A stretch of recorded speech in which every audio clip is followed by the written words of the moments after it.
I want to begin with some observations to frame what is to follow on today's show and to directly challenge all of you watching or listening. We're living in a moment when unspeakable horrors are being piled upon great horror.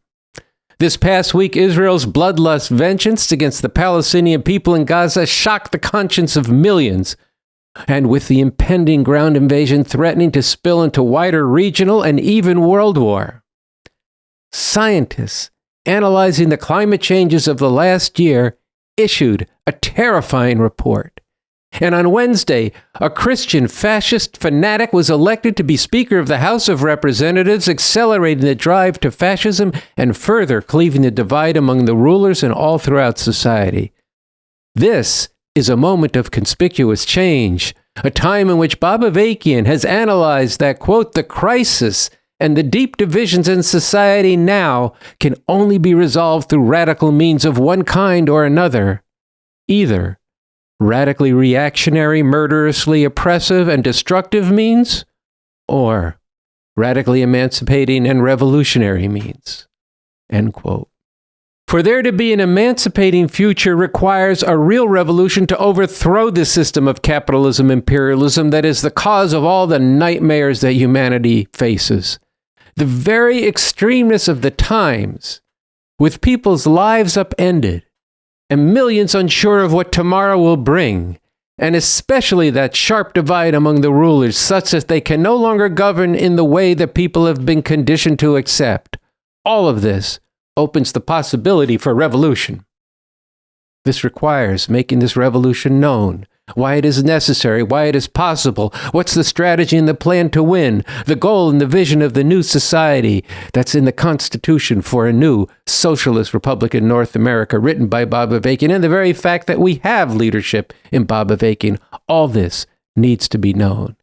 And after this commentary, Michelle Chai of the Revolution Club here in Los Angeles will be talking about plans for a major week from October 28th through November 5th that all of us, each of us, and each of you watching, and all the people we can reach and gather need to throw in with the biggest way you can to make a real advance in this revolution now. But first, I want to speak about 3 developments of the past week and underscore that each of these events not only heightens the urgency of making revolution, but also, though this is more hidden, heightens the basis to make real leaps and advances in getting this revolution known and taken up by growing numbers of people now. At the top of the call for this upcoming Revolution Nothing Less week is this: climate, war, fascism. The future of humanity is endangered.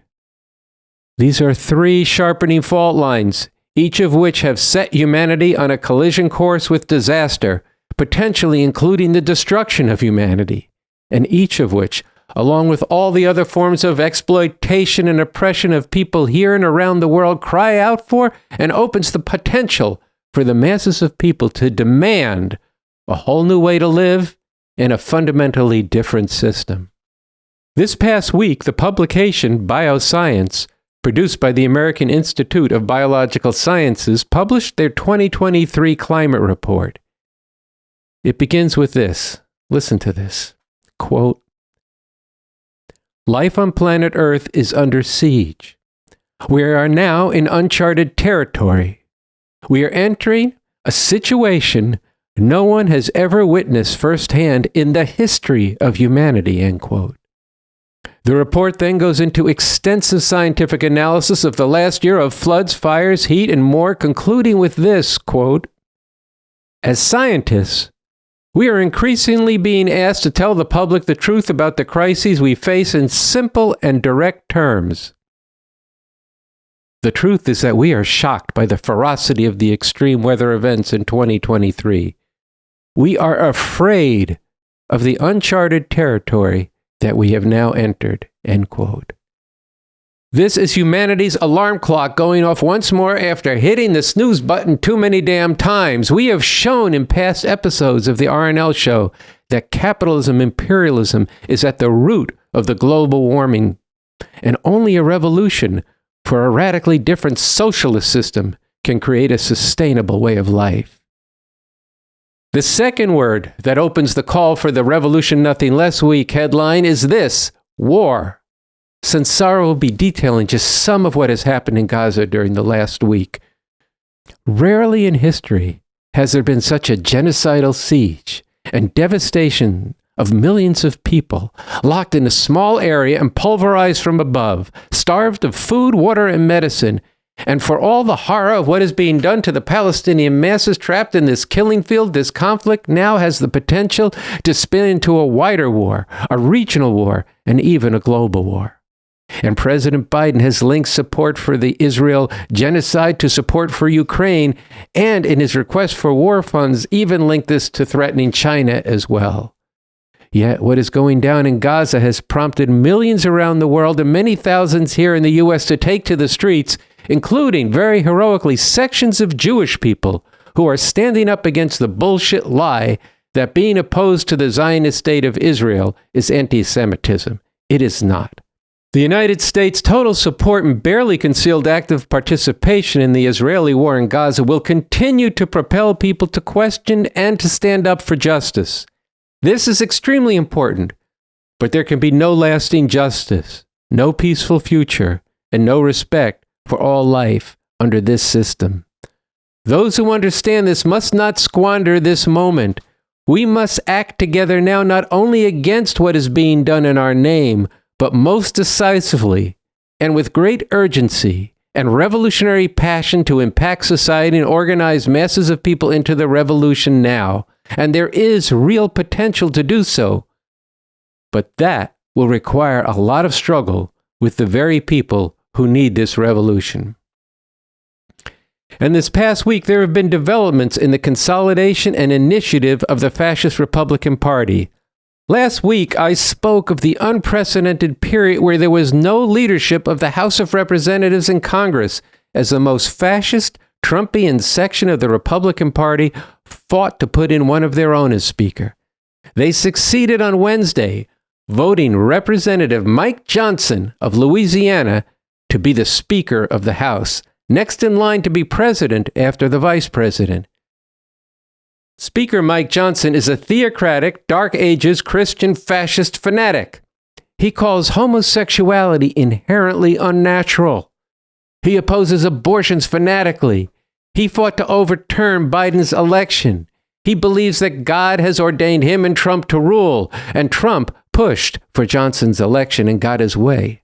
Immediately after Mike Johnson became Speaker of the House, the Democratic leader of the Senate, Chuck Schumer, called on Johnson to be bipartisan and work together to govern responsibly.